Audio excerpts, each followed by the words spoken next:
Good. Let's get to my question here. Go ahead. Reverend Sharpton, hello. I'm Vivek, and I want to ask you, last week on the show we had Senator Kerry, and this week and the week before we had Senator Edwards. And my question for you is, of all the Democratic candidates out there, why should I vote for the one with the least political experience? Well, you shouldn't, because I have the most political experience.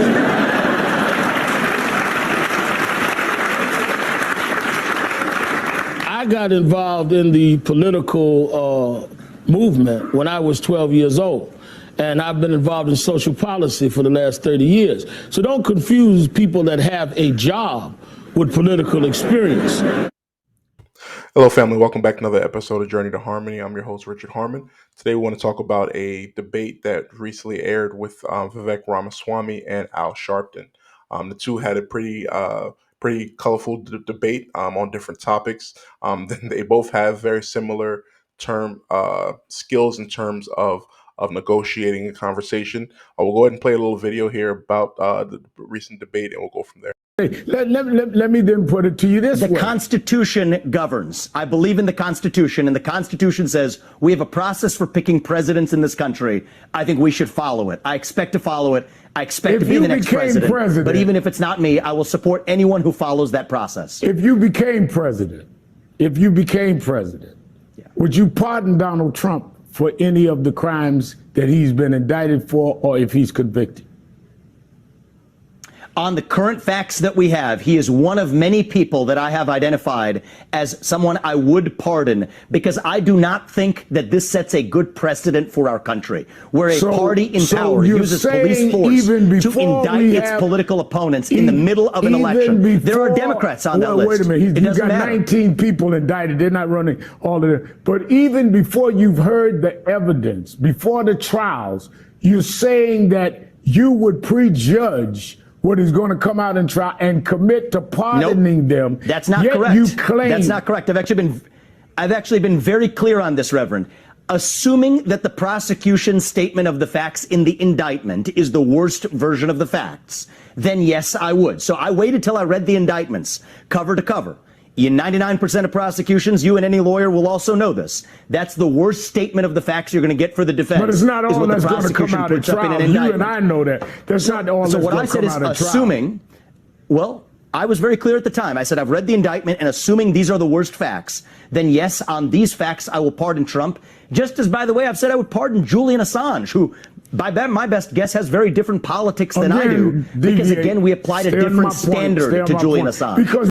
All right, perfect. So there we go again. So Vivek has been very consistent in his support for Trump. He stated that at the presidential debate as well, that he would also pardon Trump if he was elected president. And he continues to state that here.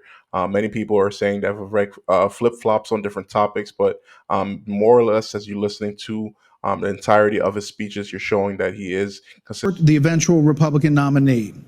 If former President Trump is convicted in a court of law, would you still support him as your party's choice? Please raise your hand if you would.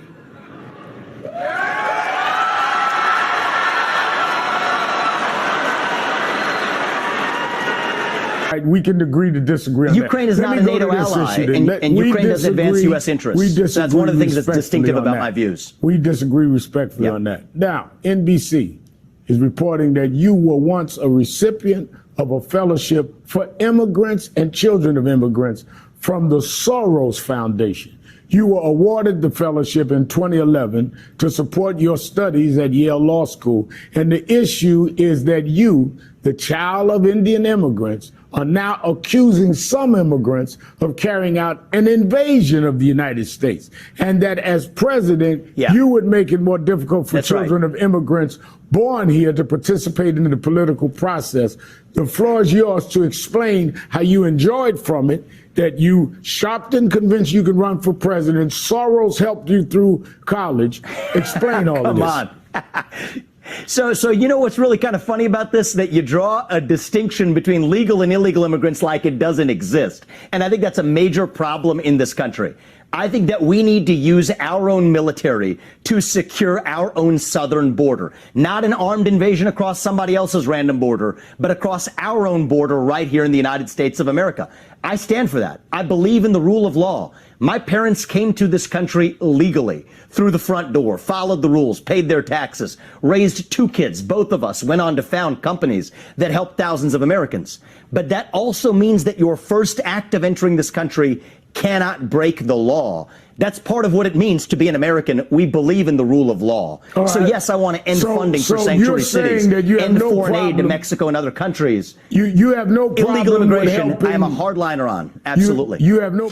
All right, perfect. So there we have it there. Vivek has really captured the imagination overall of the nation. He has done a great job of speaking his mind and reasserting himself. I think that he's going to breed a next level of politician that comes out of the Republican Party. So for the most part, that the people of color have mostly come out of the Democratic Party over the last 50 years or so. But he's breeding and he's inspiring people from different walks of life, whether they're from the Asian, Indian, West African background, to come and speak out a bit.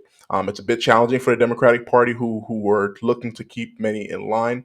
They've kind of regulated the young men to kind of just stand in line and vote. But more and more are people being given a platform in the Republican Party. What are your thoughts on this? Please comment below. Like, share, and subscribe. Thank you so much for joining. Have a good day.